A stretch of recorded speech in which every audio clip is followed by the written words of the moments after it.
Hai, welcome back di YouTube channel saya. Assalamualaikum warahmatullahi wabarakatuh. Bismillahirrahmanirrahim. Apa kabar rekan-rekan manajer semuanya? Semoga semuanya dalam kondisi sehat dan selalu dilancarkan semua urusan ya. Oke, di video saya kali ini saya akan mengulas berbagi cerita dan berbagi pengalaman bagaimana seorang restoran manager bisa menjadi seorang problem solver. Ikuti terus video saya dan this is the life and story of restaurant manager. Seperti di video-video saya sebelumnya, tugas seorang restaurant manager selain sesuai nama jabatannya, seorang manager dia juga harus memiliki kemampuan atau skill sebagai seorang problem solver atau kemampuan menyelesaikan suatu masalah. Bekerja di servis industri pastinya kita dihadapkan oleh berbagai masalah ya. Namanya hidup pasti banyak masalah. Kalau banyak cucian, itu namanya laundry. Bercanda ya. Terkadang masalah yang datang dan dihadapi berkesan bertubi-tubi. Contohnya lagi ada masalah pribadi di rumah, pas sampai di tempat kerja, ketemu masalah lagi.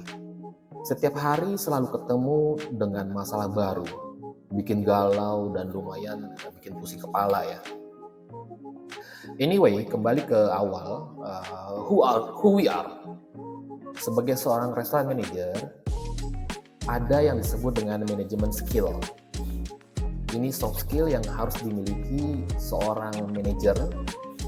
Dengan managerial skill tentunya memiliki problem analisis yang akurat, pada akhirnya menemukan solusi untuk menghadapi dan menyelesaikan suatu masalah. Ini bagian yang menarik. Seorang restoran manager harus melihat suatu masalah secara detail. Jangan melihat suatu masalah hanya dari kulit luarnya saja, tetapi secara detail terjun, gali lebih dalam, dan mencari sumber masalahnya. Pertama-tama, fokus mencari akar permasalahannya. Kedua, analisa penyebab masalah itu timbul. Ketiga, temukan cara atau solusi dari permasalahan itu. Menarik ya, ikuti terus video saya dan tonton sampai akhir. Jangan lupa support channel saya dengan subscribe, like, share, komen, dan nyalakan bel notifikasi ya, supaya rekan-rekan manajer semua bisa mendapatkan update-update terbaru dari video-video saya yang terbaru. Oke, kita lanjutkan. Ada dua opsi. Solusi jangka pendek untuk menetralisir dan melokalisir masalah. Jadi efek domino dari masalah tersebut berhenti, tidak melebar kemana-mana atau tidak bertambah parah. Ya. Itu solusi jangka pendek ya. Opsi kedua adalah solusi jangka panjang atau long term solution. Mencari dan memperbaiki masalah agar tidak terulang lagi atau tidak terjadi lagi di masa-masa yang akan datang. Tentunya solusi yang akan diambil haruslah dikomunikasikan dengan atasan atau manajemen perusahaan terlebih dahulu. Ya. Dan solusi yang akan diambil harus mengacu pada dua faktor, yaitu efektif dan efisien. Ya.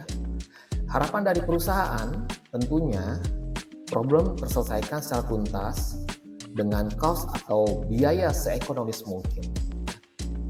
Seorang restoran manager juga mampu bekerja menyelesaikan masalah dalam kurun waktu tertentu atau disebut juga deadline.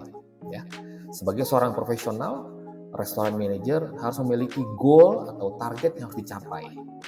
Dan goal atau target tersebut harus tercapai dalam waktu tertentu. Ada deadline-nya.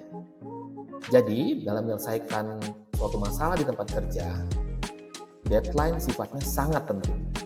Deadline juga harus dikomunikasikan dan disetujui oleh manajemen perusahaan, ya, tempat si manajer bekerja. Rekan-rekan restoran manager harus aware. Terkadang deadline akan menunjukkan performance atau kinerja kita sebagai seorang manajer. Menunjukkan keprofesionalisme kita sebagai seorang restoran manager dan akan menunjukkan dan mencatat prestasi kerja seorang restoran manager. Dari kacamata manajemen perusahaan, jika seorang manajer mampu menyelesaikan suatu masalah secara efektif dan efisien, tentunya akan mencatat sebagai kredit positif bagi manajer tersebut. Kinerja seperti inilah yang diharapkan oleh owner atau perusahaan kita. Tapi hati-hati, ini seperti mata pisau. Jika seorang restoran manager ternyata tidak mampu menyelesaikan suatu masalah, atau dianggap tidak mampu menyelesaikan suatu masalah sesuai dengan deadline-nya, owner atau manajemen perusahaan tentu tidak akan suka dengan kinerja kita sebagai seorang restoran manager. Ya, hati-hati ya teman-teman ya. Deadline sangat penting. Performance kita sebagai seorang manajer, sebagai seorang profesional akan down. Dan kapabilitas atau kemampuan kita, pengalaman kita, kinerja kita sebagai seorang restoran manager akan dipertanyakan. Ya, hati-hati ya teman-teman ya, restoran manager semua. Terkadang owner atau manajemen perusahaan hanya ingin melihat result ya atau hasil ya. Tapi harus diingat, result atau hasil yang diminta adalah result positif ya, yang mengandung dua aspek yang tadi saya sebutkan, efektif dan efisien. Contoh kasus ya, seorang manajer pada akhirnya mampu menyelesaikan masalah. Pada akhirnya ya, berarti lewat dari deadline yang sudah ditentukan. Faktor efektifnya tidak tercapai. Kemudian dari segi efisien atau dari segi biaya, bukannya menekan cost serendah-rendahnya, mungkin ya, malah keluar cost yang lebih besar. Kawan-kawan manajer harus melihat dan mempelajari dahulu dan memprediksi apakah solusi yang akan diambil, kawan-kawan manajer ambil, akan berdampak pada cost atau tidak. Ya. Jika iya, harus dipikirkan opsi atau alternatif lain dari dan membicarakan dengan atasan atau owner atau manajemen terlebih dahulu. Ya. Memang benar, masalah itu sama dengan biaya. Menyelesaikan masalah sedikit banyak akan memerlukan biaya. Hal tersebut yang harus kawan-kawan restoran manager sampaikan ke atasan secara transparan. Ya. Jadi atasan atau owner atau manajemen dapat masukan dari kawan-kawan dan mempertimbangkannya. Ya. Jangan berinisiatif untuk melakukan eksekusi sebelum dapat lampu hijau dari atasan. Ini sangat prinsipal ya. Itu sangat berisiko sebabnya. Walaupun secara pengalaman di lapangan, rekan-rekan manajer lebih tahu dan sudah dapat memprediksi hasil yang akan didapat.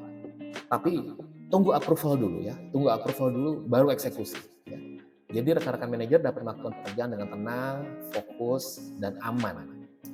Jangan lupa laporkan setiap progres atau perkembangan dari proses recovery atau penyelesaian suatu masalah ke manajemen atau ke owner ya.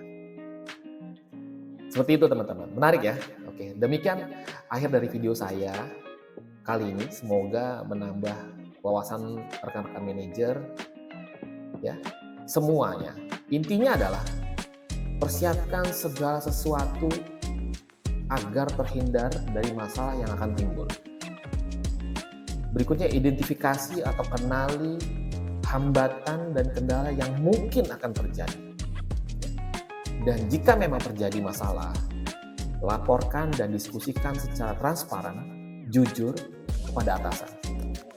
Masalah di tempat kerja tidak selalu menjadi hal yang buruk, khususnya bagi karir rekan-rekan seorang store manager atau restoran manager. Tetapi secara positif, ambil hikmah dari masalah yang terjadi. Sebagai pembelajaran, sebagai pengalaman, dan sebagai cambuk semangat. Terima kasih sudah menonton video ini sampai akhir. Mohon maaf jika ada kata atau pernyataan saya yang salah atau keliru. Dukung terus channel saya, Story of Restaurant Manager, ini dengan klik like, subscribe, share, komen, dan juga nyalakan lonceng notifikasi ya. Jika ada teman-teman yang akan disampaikan atau komentar, silakan ditulis di kolom komentar saya. Komentar teman-teman sangat berarti buat saya dan untuk perkembangan channel-channel saya selanjutnya. kita sama-sama belajar ya rekan-rekan ya. Jadi kita sharing aja pengalaman-pengalaman yang saya dapatkan selama saya jadi restoran manager, dan bisa juga menyamakan persamaan persepsi dengan rekan-rekan restoran manager semuanya. Oke. Nantikan video-video saya selanjutnya, dan saya akan bahas lagi hal-hal lain, pengalaman seputar kehidupan seorang restoran manager. Sampai jumpa.